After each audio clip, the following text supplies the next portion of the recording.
the faith walk of the day. Today, I want to talk about looking at things a little bit differently. If you were an eyewitness to a car accident or some type of issue, your view would be different from the person who was at the back of the event or who was on the side of the event. It's like standing at four different corners, looking at the center and seeing something from four different ways. Everybody would have a different perspective. And sometimes we don't give enough value to the fact that people have a different perspective depending on their vantage point and where they are. Sometimes where they are physically and where they are emotionally or in life.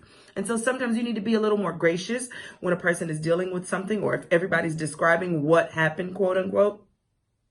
Because your understanding may be different from someone else. The same way the four gospels, the synoptic gospels, Matthew, Mark, Luke, and John, all tell the same story, just a little bit different from their vantage point, depending on what their agenda is, what their purpose is in telling the stories of Jesus, the stories of that time when Jesus walked the earth. It is the same way in our lives, dealing with people and understanding why they don't see it the way you see it. It will mess you up if you only see from your vantage point, if you never think beyond yourself, if you never try to stretch yourself to understand, why did they look at it that way? Why did they answer that way? It's really very, very liberating to take all the pressure off of you, to want everybody to think like you and understand like you. When you understand that we are all different.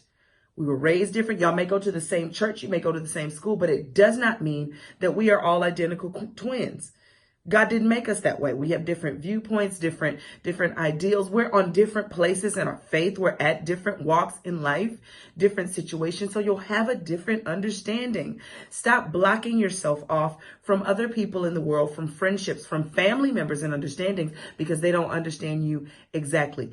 It takes a little more time in conversation to really understand when somebody has a different viewpoint from you. You have to be a better listener. You have to be more patient. And you have to be more long-suffering and gracious even in the conversation, right? And don't get so bent on what you think. You know what I mean? Like, especially if you're not the only one in the conversation. So it's not just about what you think.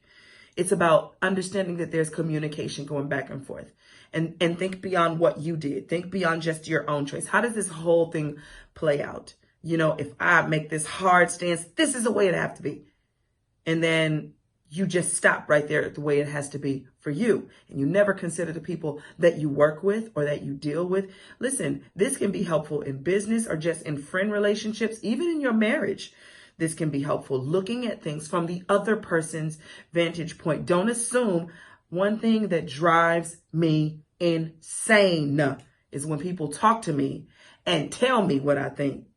Well, you probably think, don't tell me what I think. Just tell me what you want to say. In an argument, that is the worst thing to do. Well, I'm sure y'all already don't come in there with what they already think. Just say what you want to say. Just share your heart. Just share your feelings, and then try to get closer to a resolve, closer to really communicating where y'all all understand each other. All right. Trying to help somebody. Everybody looks at things differently, and that's okay. That's my faith walk for the day, ladies and gentlemen.